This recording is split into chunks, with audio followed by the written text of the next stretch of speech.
Ay po. Ay, nahiya ka. First time po. Sorry po. Ako din, first time pa to. Ako din, first time. Sana all. Ilan taon ka na, ma'am? 42 po. Okay. Kayo po? 37. Matanda po ako sa inyo, kuya. Okay lang po. Wala pong asawa. Wala. May anak. Meron, dalawa. Sa akin po, 3. Pero malalaki na sila. Yun din sa akin. Opo. Saan probinsya, ma'am? Ako po, sa Batangas. Kayo po? Surigao City po. Layo pala.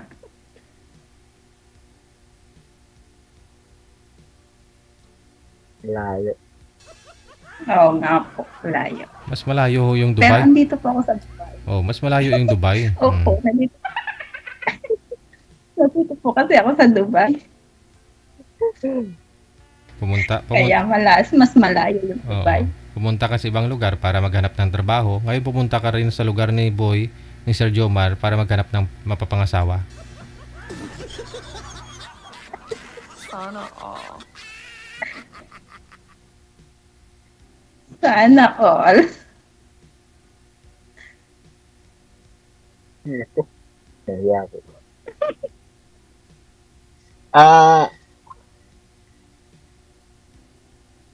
Ano hanap ko sa lalaki, ma'am? Lalaki, ma'am? Ano po? Anong hanap mo daw? Anong hanap ko sa lalaki? Ako po, simple lang po yung hanap ko, yung totoo. Kasi di maloloko. Takadala kasi. Ilang beses ka na po ba naloko, ma'am? At nadala ka na?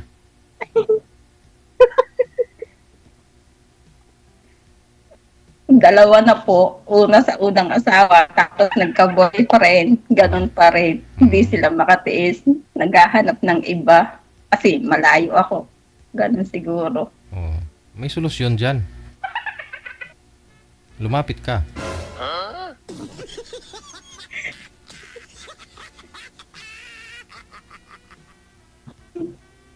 Kaya nga po. Huwag ka na mag-abroad, ganon. Kailangan lang talaga Ay, hindi naman po po.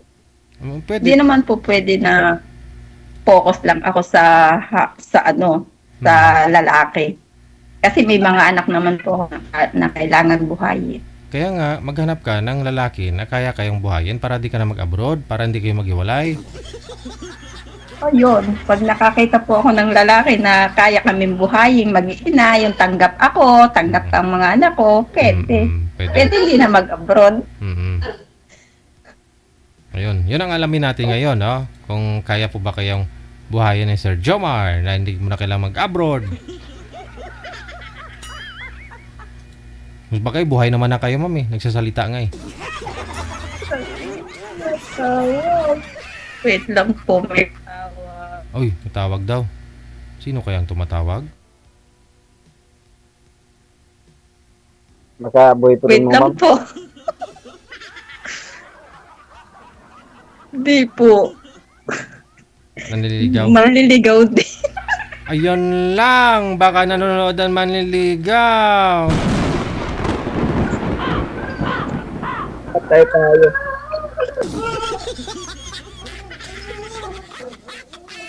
Sabihin mo. Wait lang. Uy, sabihin ng manliligaw. Uy, naghahanap ka ng manliligaw at ako'y nanliligaw sa'yo. Hindi mo ako pinapansin. Ito sa'yo, tawagan kita. Sino po?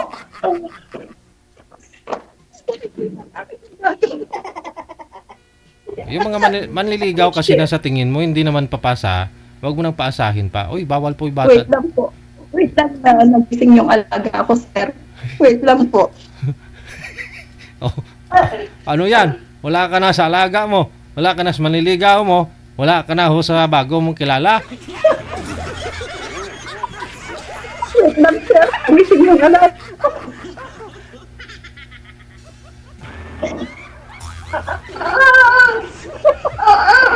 Wait lang, sir. Wait lang, sir. Luoy, masunga, oy. Wait lang, sir. Papaalam muna ako, sir. Wait lang. Oh, sige. Ipapaalam mo muna.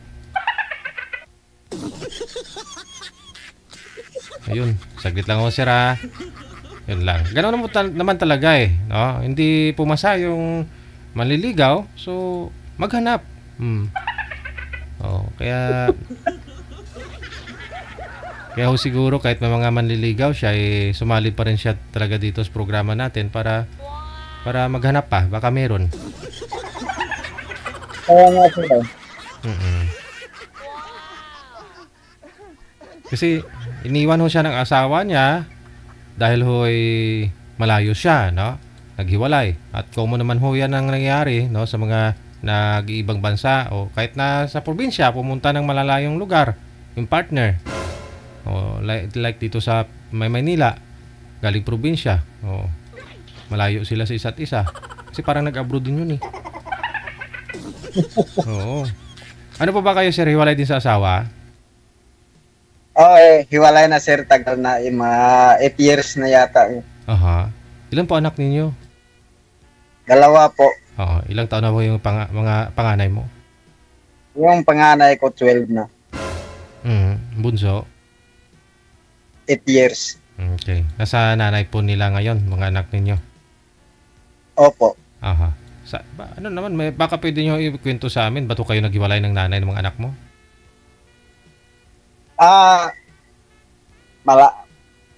Malayo ng kwento. Dati yung pinakasama ko, nagpunta siya ng Qatar. Aha. Nag-abroad din, ganun. Opo. Kaya pala. O tapos, sinunlo ko? Siya, ikaw? Iwan ko po, hindi ko alam sir. Kaya sa ako, wala man akong ginagawang masama. Aha. Pero anong dahilan? Ba't kayo naghiwalay sa tingin niyo po? Focus naman ako sa pamilya, sir. Aha. Ano pong rason, sir? Siyempre may dahilan o yan. Ba't kayo naghiwalay? Iwan ko ba? Yun ang hindi ko alam, sir. Hindi mo alam. Bakit kayo naghiwalay? So, nung inalam mo sa kanya, hindi niya rin sinasabi. But, sino nang nakipaghiwalay? Siya po ba o ikaw? Siya po. Siya. Paghiwalay namin, sir, doon ko sa Davao. Malayo ka rin sa mga anak mo, ganon. Opo. Trabaho ko sa Davao. Tapos yung mga anak nyo naiwan sa side niya. Opo. Tapos si misis mo nasa Qatar that time. Opo. Okay. Pero nung bago siya mag-abroad, no? Bago siya umalis, pupunta doon sa Qatar, okay yung usapan, okay yung pagsasama ninyong dalawa? Opo. Okay. Alam ko na. Ano kayang rason, no? Gusto ko lang malaman, no, kung sa'yo talaga manggaling, no? Ano yung rason? After po ba noon, hindi na ka na nagka-girlfriend? Hindi na po. Ngayon ka palang naghanap. May mga nililigawan naman po kayo? Wala po. Wala talaga. Okay. Sabay ko na napanood yung program. Ngayon ka lang lumakas ang loob mo, no? Na sumali, ganyan. Opo. May closure naman kayo ni misis mo. Nag-usap kayo tungkol sa inyong dalawa, sa mga anak po ninyo. Paano kinabukasan ng mga anak natin, ganun. Anong usapan nyo? Wala na po. Wala talaga. So, naghiwalay lang kayo basta-basta, na-block ka niya, hindi na kayo nag-usap. Opo. Hirap nun, ha? Kasal po ba kayo? Hindi po. Hindi. Okay. Nagsusupport naman po ba kayo sa mga anak mo doon sa kustodiya ng mga ng pamilya niya? Yes. Okay. Alright. So, anong hanap niyo po ngayon sa isang babae? Tulad niyo rin po ba, single parent? masabi ho natin na single ka talaga kasi wala ho yung mga anak mo sa'yo. Although na nagsusupport ka doon sa mga anak mo, pero ikaw lang ho kasi mag-isa ngayon, di ba? Opo, ako lang. So ano hanap niyo po? Yung pwede mo pakasalan, makakasama mo sa hirap at ginhawa, sa namit kag sakit.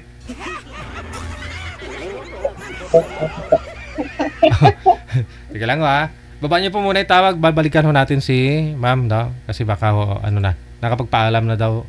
Sabi niya kanina magpapaalam. Ha? Baba niyo muna, sir. Cancel niyo muna. Baka ho,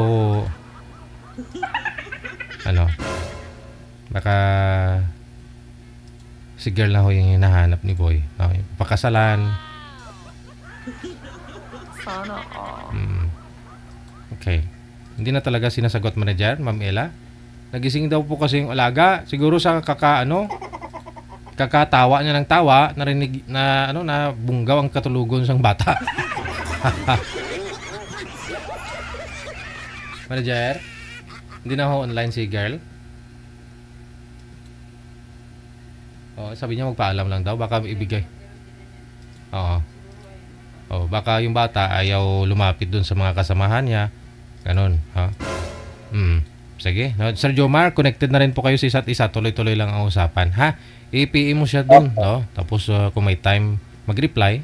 Kung payag naman siya na tawagan mo na lang. Okay. Maraming salamat. Thank you po. Salamat po.